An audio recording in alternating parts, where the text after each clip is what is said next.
Hello, listeners. My name is Alice, and I am going to be your host for the Imperfect Strike podcast. And with me, I have my executive producer extraordinaire, Maeve. Hi. Yes, it's me. It's Maeve. I'm excited to be here and talk about this wonderful, exciting project. And maybe we should just start by telling people what General Strike US is. Is that a good place to start? That's a great place to start. The General Strike US is a decentralized movement, just focused right now on education, community support, mutual aid. We want to make channels that aren't there between all the local groups and try and get everyone as connected as possible while the administration's trying to keep us separated. Definitely. Our ultimate end goal is to have 11 or 12 million people across the country sign up to participate in a general labor strike. So we all stop working and grind the system to a halt, hit them where it hurts in the money, and, lay out our demands that we will let this country go back to normal if and when we choose and if and when our demands are met, not the other way around. Yes, and withholding our labor and our economic spending power is really a great nonviolent way of dissent, of showing frustration and what's going on with our government and the whole system.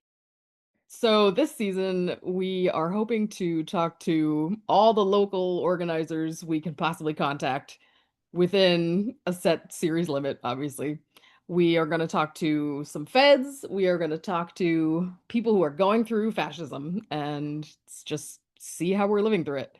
And Maeve, what is something that you hope we address or tackle? What is something that you're really hoping to hear coming from this series? I'm really interested to hear the reasons why interviewees haven't signed their strike card. There are various reasons I'd like to explore and see if maybe through the conversation of the interview, they might change their mind and be more open to it. I'm also looking forward to the one-on-one interviews that are going to be with colleagues and peers. The various experiences and perspectives of the lived through history of fascism is a really interesting take. Yeah, I think I'm most interested to just see how much hope people actually have or how worried people truly are. I mean, that's kind of an intense topic. I don't know how often we'll get down into that, but Yeah, that's some pretty heavy stuff, but I think that as it's approached with compassion, that we'll really hear what people are going through, and I hope that they Mhm. feel open to share those feelings and concerns. I hope so. And we just don't know. There's so much unknown right now. We're recording this in late summer 2025 or midsummer, I guess. And we just don't have any clue really how the midterms next year are going to happen, if they will be allowed to happen. There's just so much that we can't really predict. Yeah, and that's why I think it's important that with these interviews and the deep topics that we're going to talk about on the history lessons, that we will explore different ways that people are approaching the rise of fascism and Hmm. where they find their hope and how much um, planning for the future or what kind of resilience and strength are they preparing their communities with. Hmm. Yeah. I think a whole lot of people across this country have had to get very political this year in a way they never have before. And we're not expecting to. Um, and there's so many leftists and liberals, however they want to identify, that are working on taking our country back. But at this point, it does seem a little bit like we've got 40 different teams trying to play the same game, and we should all just be focused on teaming up together, if that makes any sense. I agree. I actually, a colleague I was speaking to, mentioned that she's got an eye on all the pots, all the issues that are going on, but her main focus is tackling the current administration as it stands and attacking it on more of a legislative front.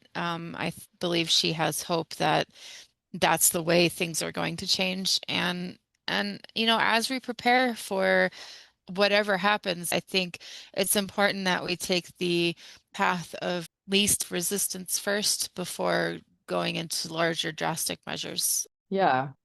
It almost feels like the nation, the fascists have kind of thrown this gauntlet saying, you know, we've been playing dirty politics, we've been taking over, we've been gerrymandering, we've been cheating people out of who they truly want to be elected, things like that. And as, of course, as we will see, the Democrats were not entirely innocent in bringing this about.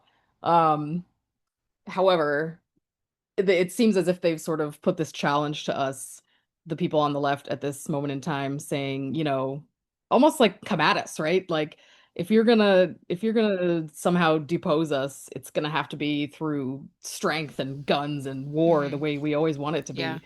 And it seems like we just don't even have to play that game at this moment in time. People are too smart for that this time around, I think. Yeah, I think you're right about that. We're also seeing a surprising influx of progressives who are trying to make the changes we need to keep our government that's one for the people and by the people. And we're not meeting up to escalate the baiting that we're getting, asking us to take it all by force because they're ready for that. And we don't have to do anything by force. We're doing what we're doing in a very peaceful, nonviolent way. Hmm. Yeah. I think, of course, there's going to be days where we think, why are the movements not growing in numbers as quickly as we'd like? But then there's going to be other days where you'll get endorsements and you'll reach new people that you barely thought you could reach. And people are waking up. Like you said, the youth. Thank you, Gen Z, for being such an amazing force on Palestine and the student encampments. And yeah, thank you for leading the way on that. Oh yeah, definitely with like progressives like AOC, and there's a new one in the running. She's a Gen Z progressive, and her name is Kat. She's going Kat for Congress in Illinois' ninth district, Oh, and yes. Yes, yes, she yes. is incredible. Actually, that would be someone I'd be really interested to see on the podcast. Oh my gosh, that would be amazing. I should reach Yeah. out to Can you her. imagine? We'll reach out. I've been a cat stan for months now. Yes. There's hope. There's a lot to put your faith in different people who are showing up in politics at this moment, even though we know that the two-party system needs to evolve, has failed us immensely, and a lot of people should be in jail. Oh yeah, a lot of people should be in jail. A lot of people should be held accountable for the things that are happening to this country as we speak. We have millionaires and billionaires who are making countless money, but the people that are working on entry level in their corporations can't survive off of what they're getting paid. And the disparity between the highest paid CEO or the lowest paid is just too wide, and there's got to be a change. Um, I I believe the workforce, left or right or off the chart, deserve better. Oh, yes, absolutely. No war but the class war, right? No war but the class war, baby. Listen, we're gonna have some fun. We're gonna play some games and try to laugh through this nightmare that we're living in. And we're gonna try to keep our elections free and fair. So if any of that sounds interesting to you, please follow along, and we will see you in the interviews. Yes, please like and subscribe. We're looking forward to having some great seasons, some great series, and I can't wait to see how this plays out in this oral history, witnessing project of ours. Or Absolutely. ours, Ours. Yeah. ours. Okay. All right. Cheers, everyone. See you soon.